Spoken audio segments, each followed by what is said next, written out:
भारत। अमेरिकी रिपोर्ट में पिछले 10 साल को लेकर बड़ा दावा, 11 साल में ही मिल गई 30 साल में मिलने वाली सफलता। हमने गरीबी से मुक्ति का कौन सा आंकड़ा छुआ?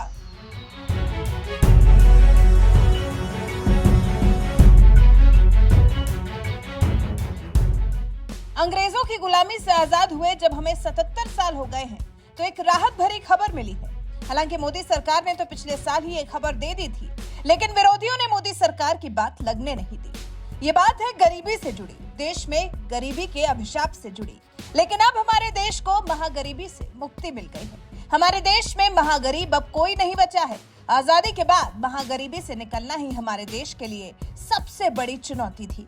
गरीबी के अभिशाप से देश की एक बड़ी आबादी जूझ रही थी, लेकिन अब मोदी सरकार के नेतृत्व में लगता है जैसे अब हमारा देश फलने फूलने की तरफ अग्रसर होने लगा है। देश पर से महागरीबी का तमगा अब हट गया है।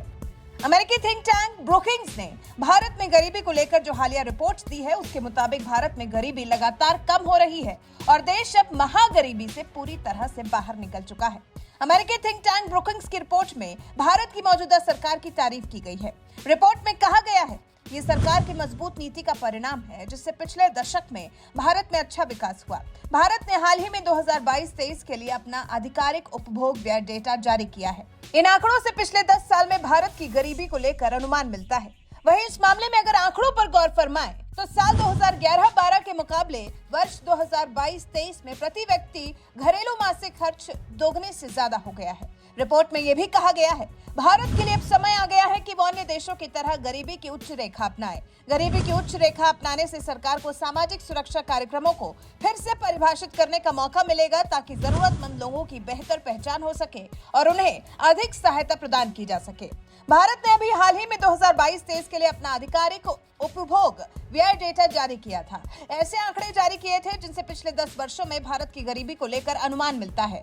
राष्ट्रीय नमूना सर्वेक्षण कार्यालय के ताजा अध्ययन के मुताबिक देश में परिवारों का प्रति व्यक्ति मासिक घरेलू खर्च 2011-12 की तुलना में 2022-23 में दोगुने से अधिक हो गया। आंकड़ों पर अगर गौर करें तो 2011-12 से वास्तविक प्रति व्यक्ति खपत वृद्धि 2.9% प्रति वर्ष दर्ज की गई है, जिसके तहत 3.1% की ग्रामीण वृद्धि 2.6% की शहरी वृद्धि की तुलना में काफी अधिक थी। डेटा में शहरी और ग्रामीण दोनों असमानताओं में अभूतपूर्व गिरावट भी देखी गई है। वहीं इस बारे में अमेरिकी रिपोर्ट के हिसाब से उच्च विकास और असमानता में बड़ी गिरावट ने मिलकर भारत में गरीबी को खत्म कर दिया है। आंकड़े बता रहे हैं कि भारत में दोनों स्तरों पर गरीब लोगों की संख्या विश्व बैंक के अनुमान से काफी कम है। हेडकाउंट पॉवर्टी रेशियो 2011-12 में 12.2% था, जबकि ये 2022-23 में घटकर मात्र 2% रह गया है। ब्रुकिंग्स की रिपोर्ट ने 1977-78 तक 1.9 USD PPP और 3.2 USD PPP दोनों के लिए भारत के हेडकाउंट गरीबी अनुपात को दर्शाने वाला एक चार्ट प्रस्तुत किया है, जिसमें कहा गया है, उच्च गरीबी रेखा पर HCR में गिरावट उल्लेखनीय है, क्योंकि पहले भारत को गरीबी के स्तर में इतनी गिरावट देखने में 30 साल लग जाते थे, जबकि अब 11 साल से अधिक समय में ही ये उपलब्धि हासिल हो गई है। आपको याद हो तो नीति आयोग ने पिछले साल 17 जुलाई को राष्ट्रीय बहुआयामी गरीबी सूचकांक एक प्रगति संबंधी समीक्षा 2023 के नाम से एक रिपोर्ट जारी की थी। इस रिपोर्ट के मुताबिक 2015-16 से 2019-21 के दौरान 13.5 करोड़ लोग बहुआयामी गरीबी से मुक्त हुए हैं, जो कि देश के लिए एक बहुत बड़ी उपलब्धि है। और फिर अमेरिकी रिपोर्ट ने भी तो दावा किया है कि भारत अब महागरीबी से उबर चुका है। नरेंद्र मोदी के नेतृत्व में भारत देश अब महागरीब नहीं कहा जा सकता। वैसे आपको क्या लगता है, क्या देश में सच में गरीबी कम हुई है? क्या पिछले 10 साल में भारत के स्टैंडर्ड ऑफ लिविंग और लाइफस्टाइल में सच में आपको कुछ बड़ा बदलाव देखने को मिला है? इस बारे में आपके विचार हमें कमेंट कर जरूर बताइएगा।